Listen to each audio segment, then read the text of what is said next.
Good evening, everyone. So great to be with you this evening. Peace and blessings to you all. Welcome to day 15 of our 64-day challenge focused on creating peace and nonviolence. My name is Reverend Lee Alvarado. I'm with New Thought Northern Colorado Center for Spiritual Living. Today's topic is love with humility. Gandhi said, "Love is the strongest force the world possesses, and yet it is the humblest imaginable."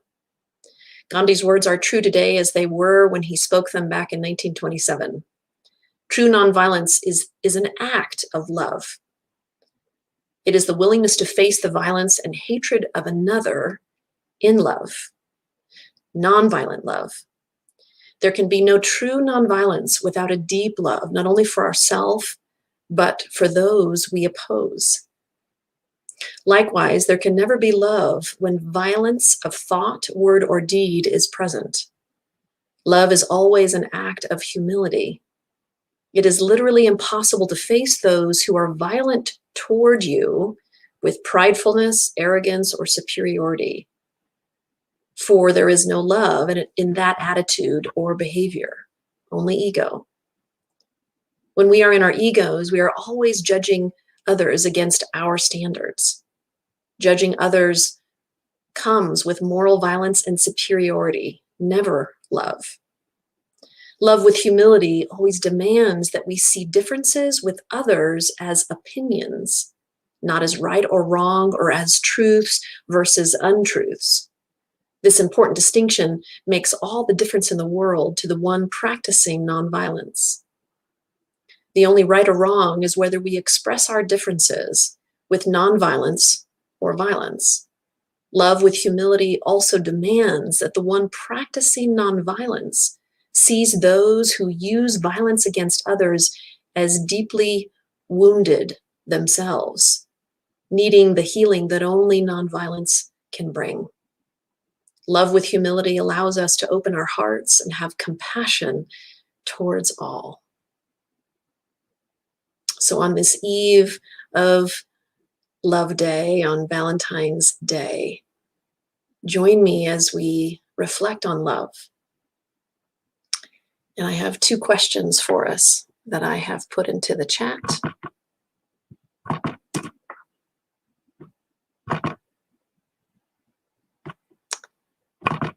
So the first question, how can I make love a more important force in my life?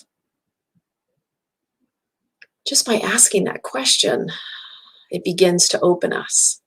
Can you feel that?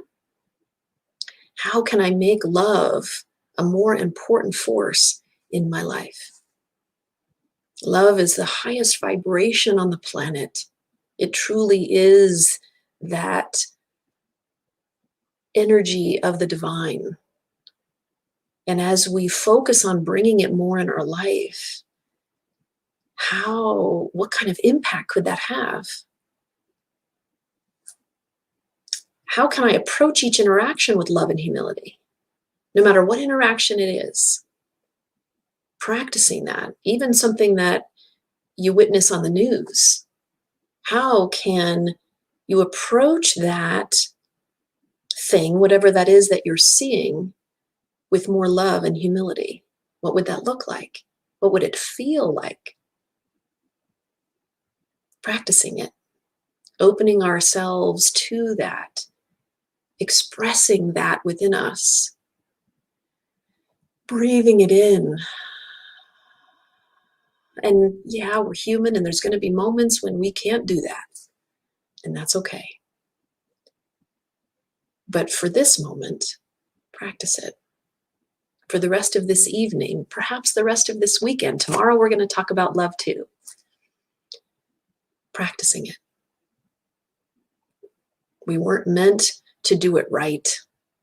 We're here to learn. We're here to practice. We're here to evolve and grow and expand. And so join me in practicing being that loving expression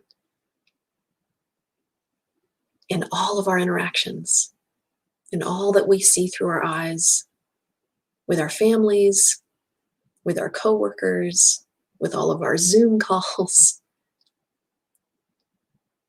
with everyone. Let's practice it. Practice interacting with love and humility. Let's say our affirmation today together.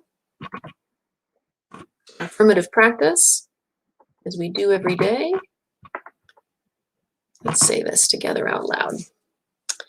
I will meditate on how love can be a more important force in my life.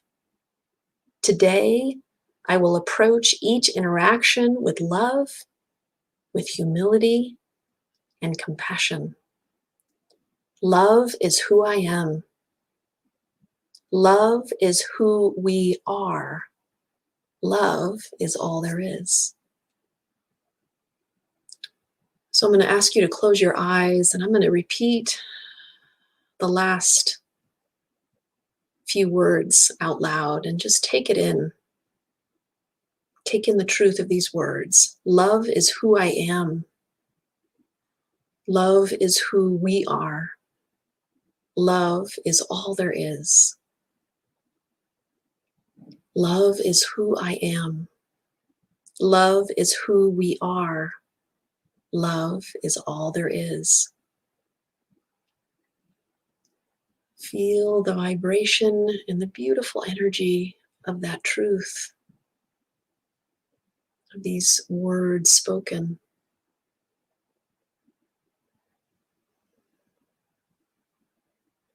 Feel that love moving through your entire being and settling into your heart, opening your heart.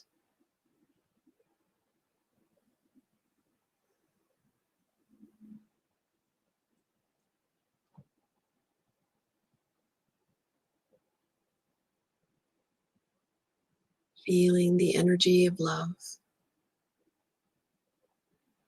And knowing that as we do that, we contribute to creating peace and nonviolence in the world. It begins with ourselves, and that energy goes out. The more that we practice being loving in the world, the more that we share that love, our words and the vibration of our thoughts, all of it goes out. It surrounds, it touches, it holds, it uplifts, it heals, it transforms.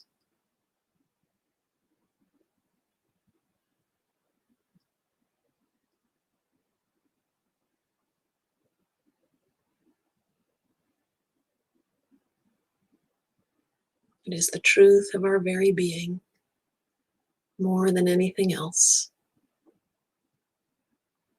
We have just simply forgotten.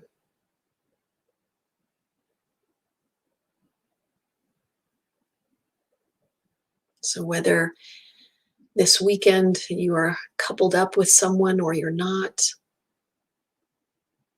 we can get very caught up in, oh gosh, I have to do this, I have to do that for Valentine's Day. But really, it's just about love.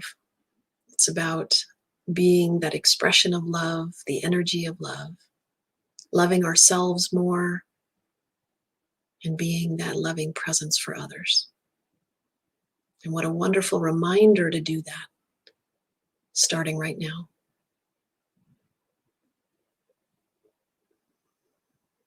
So taking one last deep breath, breathing in that love, that vibration into your heart, and feel your heart open and expand.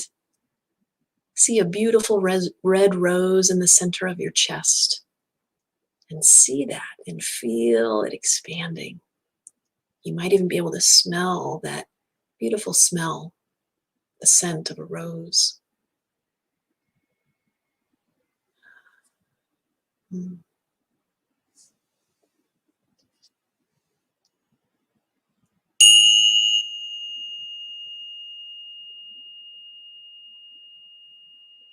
So may the vision of this and the words spoken bless you this evening and carry you into the rest of the night and into tomorrow.